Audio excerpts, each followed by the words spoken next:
guys, Kirby Kid here, and this is a video for one of our subscribers, Dante Stewart. He made a comment a few days ago where he asked for a little guide on how to get into watching Gundam. So this is just a quick video. I picked 10 Gundam series. I avoided OVAs and movies, and the one we don't talk about. And it's just something I think will give him a good taste of what Gundam has to offer, its range, and how to get into the Gundam community. So of course the first one you have to start off with is Mobile Suit Gundam. This is the one that started it all. It single-handedly created the real robot genre, and it showed that you could sell war to kids with all the philosophical implications, where it's like, there's no good and bad side, it's just your side and my side. And it's the granddaddy. It started it all, and it came out in 1979. The animation's kind of old, but you gotta watch it to be part of the initiated. Next up is 8th MS Team. Now this and the previous Mobile Suit Gundam take place in the UC Century. The UC Century is the main timeline for Gundam. There is the main timeline, and then there's the alternate universe, or the AUs. The AUs are kind of just extra stuff, but the ones that matter to the UC Century. You can probably tell by the flag over here what side I'm on. But 8th MS Team, you have to watch it. It's like more of a realistic, more grounded series, and it's more real war. It's more grunts. They run out of ammo. They don't have parts to repair things all the time, and I think it's the one that could easily be most adapted into a movie. But I don't want them to do it because I'm sure Michael Bay will be involved, and I'm sure they'll ruin it. But it's really good. I have friends that don't like anime and don't like mecha, but they will watch 8th MS Team because it's a different beast. It's unique among Gundam series. Next up is Zeta Gundam. This one was my favorite. Zeta Gundam is the second. It was the second series released chronologically in the timeline. It comes after Mobile Suit Gundam and 8th MS Team, and there's a couple other things in the middle there, but don't worry about them just yet. Zeta Gundam is kind of freaky. It's got like these weird looking designs. Just look at the bound dock. There's a lot of weird names in there, but the series is good. Camille Bidon's a really funny character. He's a really funny main, and for me personally, it was the first time I saw a series where things didn't always end up great for the main characters, and some main characters weren't who I thought they were. So definitely give Zeta Gundam a try. You have to watch it after 8th MS Team and Mobile Suit Gundam. If you have time, also throw in Stardust Memory. It's another little 13 episode series thing. It's really good. It's not as good as 8th MS Team in my opinion, but definitely give it a try. But that is just like a little side. Next up, this is the one of the AUs. This is G Gundam. Now G Gundam is a funny series. I don't think it could be made today. G Gundam was made to destroy Gundam on its 15th anniversary. They were tired of it. They wanted to get rid of it, so they figured, let's use the World Cup with professional wrestling, the WWE, with racism, and it worked. It really did. The pilots, they control it. The Gundams wearing like suits, and whatever they do physically is translated to the Gundam, and it's hilarious. But it would not get made today. Check out some of these designs. I mean, there's Lumberjack Gundam, there's Tequila Gundam, you've got Mermaid Gundam, you got a Windmill Gundam, and look at Africa's Gundam. Next up is Gundam Wing. Now Gundam Wing is special. For me and a lot of people in America, this was what we came into Gundam with. I don't put it first because it is not the best, but I put it on the list because it's part of Gundam history. It was on Toonami, and it really opened us up to Gundam. Like I would not have found Mobile Suit Gundam if I had not found Gundam Wing. They kind of border on the Super Robo side sometimes because they don't ever get destroyed really, and they almost don't run out of ammo into the movie. But it's a good series, and something that you have to watch to really be part of the group.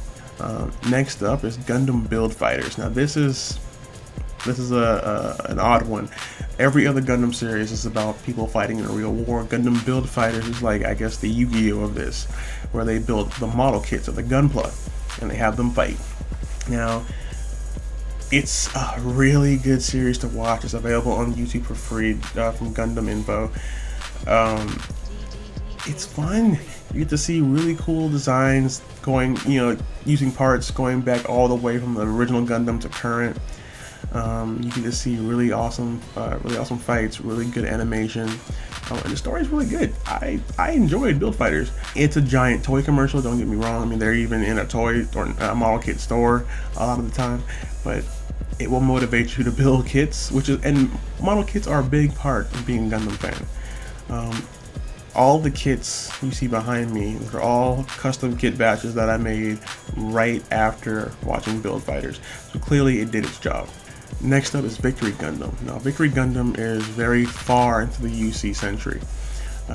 It's not always the happiest of series. You will see why Tomino, the creator of Gundam, gets his nickname Kill 'Em All in Victory Gundam, but I thoroughly enjoyed it, and it gives you a look on the UC century on the other side of what happened in Mobile Suit Gundam, which of course was the 1 Year War. A lot of what happens between Mobile Suit Gundam and the movie Char's Counterattack, it's like the 1 Year War and then 1 Year War Plus, because it was about Char Aznavour and Amuro Ray. This is kind of a little look on what happens on the other side of it. Next up, this is another alternate universe. This is After War Gundam X. After War Gundam X is a little different kind of series. It's like a post-apocalyptic kind of thing. People are finding their mobile suits. They're finding Gundams. Now, it is shorter than most of the other Gundam series. It's like about 34-ish episodes, if I remember correctly. And that's because it did get canceled. Mobile Suit Gundam, of course, was also canceled in its first run. Yeah, After War Gundam X was canceled before it could get finished, so they had to wrap it up pretty quickly, which sucks because they canceled it, when he gets Gundam Double X, which is one of my favorite Gundams, and but it is what it is. But it's a great series. The music is great. Definitely watch it. It is a very unique feel and gives you a good idea of a different corner of the Gundam universe. Next up is Turn A Gundam. Now, Turn A Gundam took me, honestly, a few times to actually be able to watch it because the art style was weird and the V was not where I thought it should be. There was one thing in the Gundam community that's a big kind of a question, is what makes a Gundam? Because the more Gundam series that come out, they are experimenting with different designs, and some people don't consider just anything that's called Gundam a Gundam because of looks. I'm of the opinion it has to have the V, it has to be on the forehead. But Turn A has it as a mustache, and for Turn A it works. Now, this is not in the UC century, and it is not an alternate universe.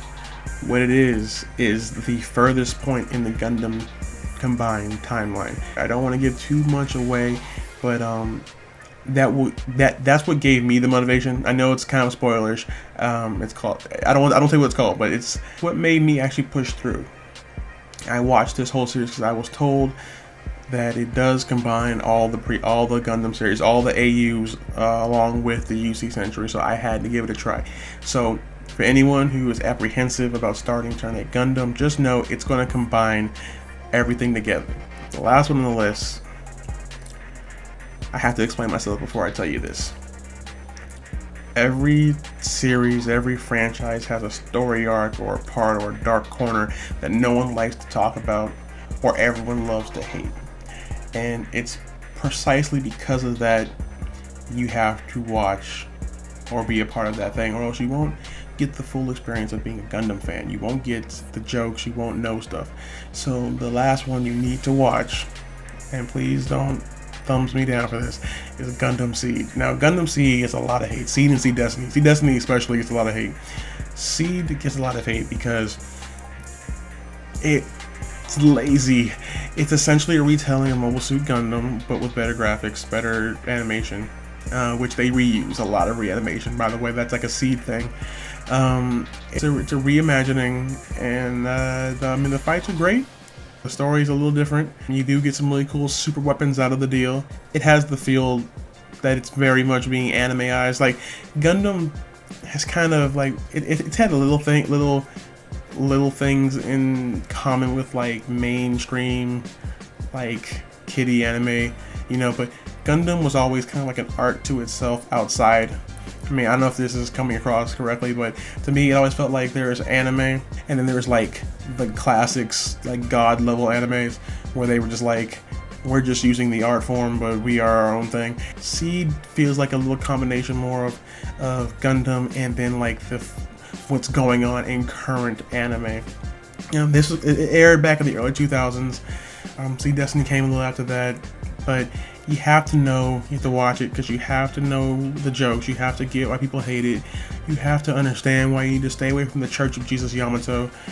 He is a madman. He is crazy. He is not the true Lord and Savior. He is not Amuro Ray.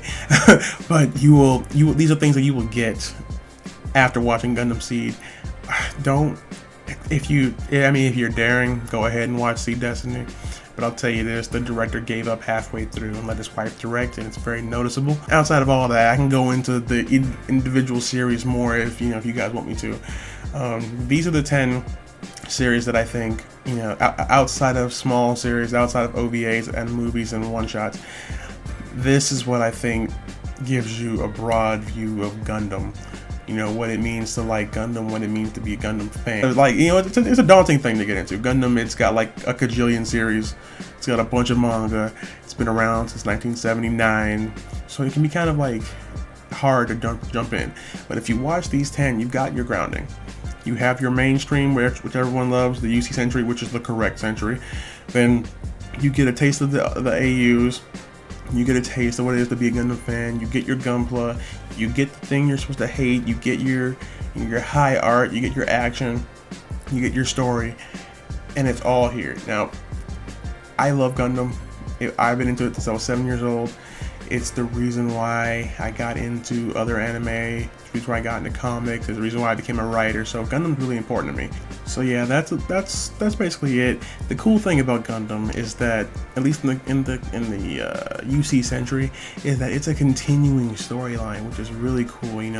If you watch 0079, you see stuff. If you see 0085, which is Zeta Gundam, you're gonna see stuff that refers back to 0079. When you watch Char's Counterattack, which is I think 0091 or 0093, you're seeing a continuation of that storyline. And you go into Unicorn Gundam and beyond, and there's still things being referenced from that original 1 year war. I like continuing timelines. I like seeing the story arc. I like seeing characters grow, and the UC century has that. The AUs don't get that a lot. I mean, the one that maybe comes the closest is maybe Gundam 00, because the characters do age a bit in that series. But Gundam has something for everybody. If you like story arcs, it's got that. If you like action, it's got that. If you like drama, it has that. If you like Yu-Gi-Oh-esque things, it's got build fighters. If you like fighting racism, you got G Gundam. You've got a little bit of everything. If you like weird out there stuff, you've got Turn A. If you like pretty boys and generic anime looking stuff, you got Gundam Seed. So I mean, there's something. If you like war, you got 8th MS Team. If you like moral questions, you got a lot of it in UC Century. So Gundam is great. I hope this video answered your question, Dante Stewart. If not, let me know, and I can maybe go into more detail on some of the Gundam series. But that's what I think you need to watch in order to become a Gundam fan, to get a taste of everything. So let me know down below what you guys think of my list, and let me know if you're a Gundam fan, what is your favorite Gundam series, and what was your first Gundam series? Like, why did you get into this crazy hobby of ours? But that's it for this video, guys. Until next time, I've been your host, Kirby Kid, and I will see you later, guys.